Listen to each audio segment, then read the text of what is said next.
Hi, welcome to Brick and Mortar, Education from the Inside Out. I'm your host, Matt Gressick. And I'm Eric Ebersole. We're glad to be with you again today. Yeah, very, very exciting to have a young woman with us today, hailing all the way from Kodiak, Alaska, Kathy Sempler.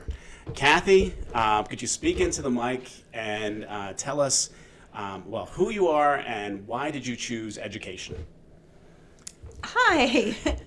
Yes, so my name is Kathy Sempler, and I'm an elementary teacher in Kodiak. And I would say that education chose me. I had great experiences growing up. I loved every single one of my teachers. My dad was a special ed teacher in the high school, and I think it was just a calling for me.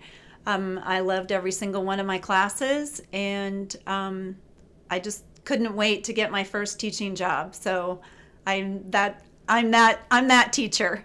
You know, we've had several people who said that it was just their experiences that brought them to it. I think people who really enjoy their school experiences probably want to stay in school.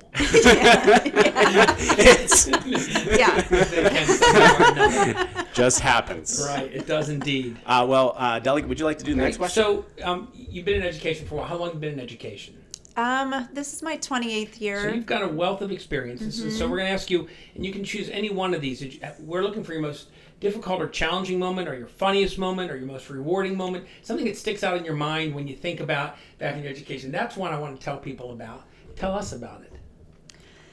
I would say, I thought a lot about this. I could name something for every single one of these circumstances, and there's something that happens every single year that stands out for me, but I think the one that stood out the most and brought the most emotion was at the end of the second year of 2021, so the second year of coming out of COVID, and I looped with my kids.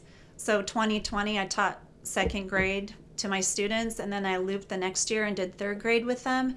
And that class, we became really close because I was in their living rooms every day during COVID. And at the end of that second year, one of the moms coordinated a gift for me.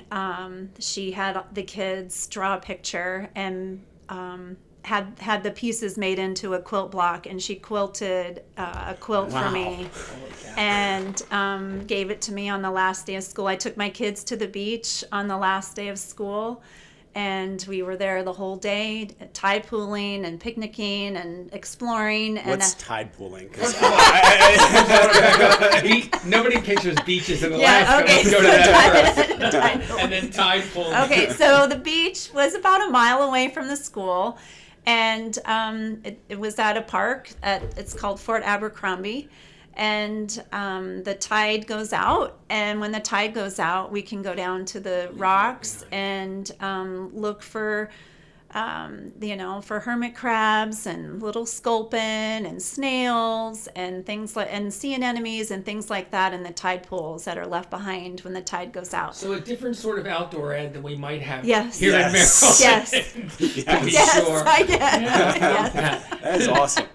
But it was, that even though we had been in school, parents were still not allowed to be in the building. And so most of the parents came down to the beach that day and picnicked with us. And one of them, brought his little barbecue, and we had hot dogs, and it was great. But then they gave me the quilt right there at the end at the beach, and it's hanging up in my house at home. I would imagine it's on display. I'm guessing there were tears shed. That was a happy moment. So it just, you never know what kind of impact you're going to make, and my main goal during that time was to maintain connections with them and for them to maintain connection with one another.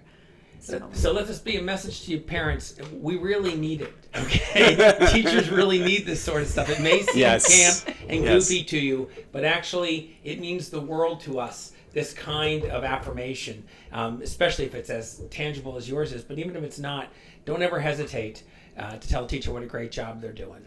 So thank you for that. Yeah. All right, so we started to get into this a little bit, actually. We'll talk about issues like what sort of hurdles do kids have to overcome when they're being educated in a place like Alaska, as opposed to what we're accustomed to here, where there are 3 elementary schools. If I throw a stone real hard, I can hit them from this location. Right. Yeah. So I think for the most part, we have the same issues that you might have here. We're trying to make sure our kids are being challenged academically. We want them to be able to keep going and succeed, right, when they leave high school. The other things that we face are similar, I think, to other places where kids have needs that we don't know until they come to us. They want to be loved, they want to be cared for, and they want us to see them. And I think that coming out of COVID, that has been the challenge for us, is to make sure that we see them and we are taking care of them while still educating them at the same time. And I think for most teachers, they have to choose on that day: I'm educating children or I'm taking care of children. And where does the line cross or have to stop to take care of that student in that moment? Do you have moments like that, Matt? No. Well, I think that happens so much, I know. and it was put so eloquently. Right, but I think the overall message here would be is that like we always say, kids everywhere need the same things, and teachers everywhere need to deliver the same things. Just because you're in Alaska and it's a little larger and a little more remote, it doesn't change the needs that they have, and it doesn't change what we can do for them. Right. Yeah. Those kids need. Yeah. Getting materials might be a little bit more of a challenge, but we all have this picture of some kind of plane landing on ice, or throwing it out of a plane and banging down next to the school, something like that. I'm sure it's not quite that dramatic. No, we can have we have an Alaska Airlines jet actually flies into Kodiak, and we have a ferry that's out of service right now. It gets serviced in the wintertime. That will come. And then we do get 2 barges. Well, it has a similar drum, I have to say. Yeah, it's now like you mentioned before, and I'm cheating a little bit here because I heard you over saying before that there will be warnings of bears just walking down the street. Oh yeah, so well, that's a hurdle, I guess. Sometimes it's the bears don't quite go to sleep. You have lockdowns and things like that. Well, they tell us not to go outside. Okay, there's a bear. Make sure So it's. But we also have tsunami warnings, so those are different than that you might have here too. So I think every school is a tsunami shelter. Okay. So and then we have the tsunami siren goes off every Wednesday. Just so you know, you don't have to do anything, but just so you hear it. Mm-hmm. Yeah. Okay. Yeah. Wow. I mean, I'm old enough to. As a kid, I got given away my age. Yeah. We had the air raid siren every Monday at 1:00 here in my town, so that we would know what it sounds like. Yeah. When there was one. It'd been a great time to attack, wouldn't it? Because Yeah. everybody would have Right. thought, 1:00. I don't think tsunamis are that. They're not that sensitive. No, but you want that to work when there really is a tsunami. You want that alarm. Wow, that was a great point about tsunamis. I didn't even think about that. Wow. Hey, what's that, Matt? Oh my goodness, we have another phone call. I love it when we get callers. It's so good that people are interested in calling in and finding things out. Wonderful. All right, let's pick it I'm up. going to answer this and see what kind of question they have. Hello, caller. What's your name? My name is Ellie Gressa. Oh my God, I'm falling out of my chair, Matt. I can't believe it. It's happening again. I know, so many Gressics out there. Yeah, is Kingsville is this Maryland area just loaded with Gressics? What's going on? Coincidence. This is at least the second Gressic that's called. At least. Both happen to be my offspring. Crazy. Why would they be calling? I have. Well, anyway, let's figure out. I'll bet as other callers that she has an astute question. I bet she does. All right. All right, Ellie. So, what question do you have? I have a question, and it is, what does cultural response teaching look like in Kodiak, Alaska, with bears, harsh winters, and igloos? Igloos. Nice, caller. Yeah. Way to pitch igloos in at the end. Caller, would you stay on? Yes. Culturally responsive teaching. Yeah. Can you tell us about that at all? Yes. Well, igloos would be on paper where Fill them we out are. in sugar cubes at best. Is that Yeah, right? sugar cubes. Okay. So, for instance, I'm part of an arts integration cohort where we are teaching our teachers to integrate arts and culture into their classroom. Oh, awesome. And so to do that, we're teaching them the methods in which that they can teach the Alutiiq culture. So teaching them their stories, teaching them their history, teaching our teachers about the land and the uses of the land before it was settled is important to us, so that the traditions carry on. awesome. It's interesting because we do that around here too. We often do introductions when we talk about that we're honoring the land that we're on, because even the land here was inhabited by Native Americans. And I hear the word Aleutian and Alutiiq. I'm hoping I'm not over connecting there. Am I? Yeah, I'm not the expert on that. I'm not. Right. I'm not the expert. There's no Let me experts change the here. question. It's No. okay. Are a lot of your students culturally connected to that already? Are you just educating other students who really aren't as connected? Or is it really pretty universal at your school? Yes, I'd say about a fifth of the students Okay. are Alaskan Native or Indian, and then half of the high school population is Asian Pacific Islander. Okay, right. And so we want to make sure that we're honoring their culture as well. But we also have other cultures in our school. So we really try to honor everyone. We're trying to incorporate more traditional foods into our lunches. That's awesome. Nice. That's really That's a cool. good touch. Yep. Very good So touch. I think the kids like that, when we do that. So, and I think our town is really receptive and open to all people in Kodiak. It's interesting. So, and we have the largest Coast Guard base in the United States. That's Okay. really cool. So we also That get helps people to know from that, right. everywhere. Yeah.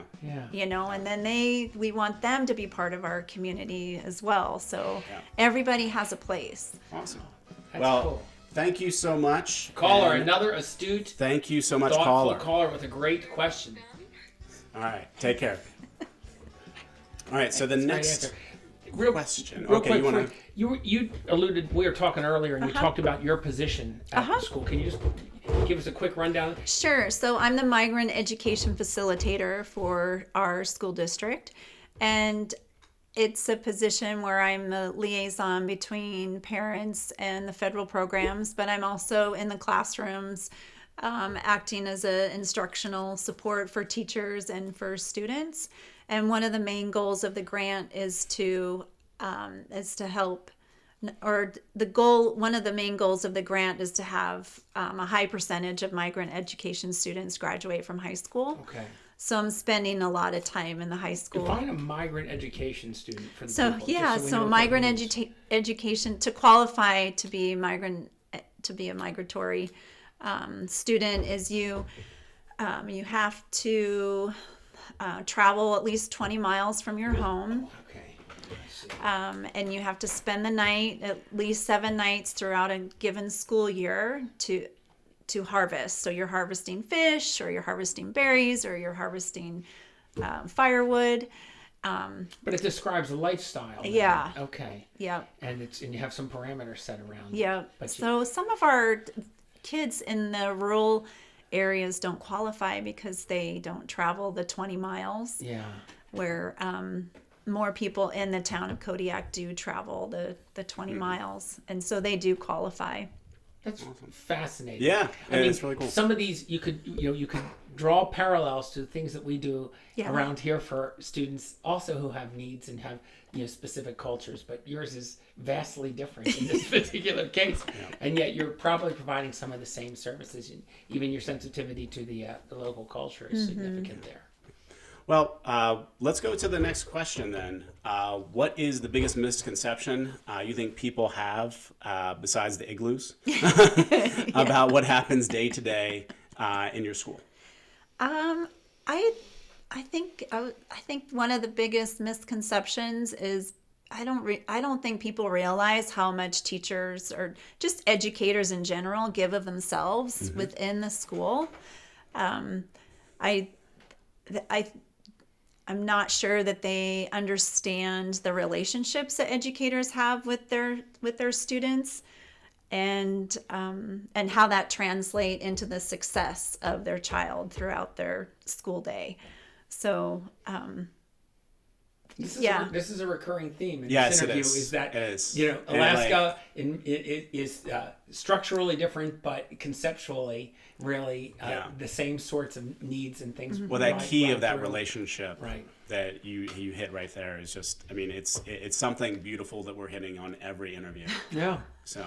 All right. So last question, I guess, right? Yeah. Okay. So maybe the elementary school that you work at or work near has a mascot, or maybe you went to a school that had a mascot. And you just thought that was the goofiest mascot you'd ever heard of, or that needs to be changed. If you would tell what the mascot was, and either what struck as funny about struck you as funny about it, or how it should be changed. Well, I think because I went to the University of Alaska Fairbanks, I'm going to give a shout out to them. Okay. And their mascot is the Nanook, He's a Nanook. which is a polar bear. Right. So I think that's probably my favorite one. The mascot at my elementary school that I worked at the longest is the Compass Rose. And I struggled with that because the school's called North Star Navigators. And I love that it's the Compass Rose. I love navigation. But I think it's a really hard concept for elementary. Perhaps that should be the college one. Right? So I think, like if Nanook for the you... elementary school kids, Yeah, if you had some, a different, like an animal or something, that they'd be like, yes, I am the animal. But... It's a beautiful illusion, but maybe kindergartner maybe not a rallying cry. I'm a compass rose. A compass rose, and I love it. The school was named by it was a student contest, so it was named by students, and I just always felt like we could have done more to help teach kids what navigation and what it really means to be a navigator, giving them a physical, maybe compass. Would have been a good enough name right then and there, like that. Yes. Yeah. Thank you so much. Thank you so much, Kathy. And we try to say this at the end. By the kids just giving you a quilt and the parents giving you a quilt, you've reached so many kids, and like thousands of miles away, and yet your story is just so relevant to it educators. resonates right here or anywhere, I think. Yes. Yeah. And thank you. And I know those kids are never going to forget you. Thank you so much for your time. Thank you. All right. Thank you. Don't forget, we'll have another podcast up soon, and tune in and get another nice treat about education from the inside out, brick and mortar. Thank you, and take care.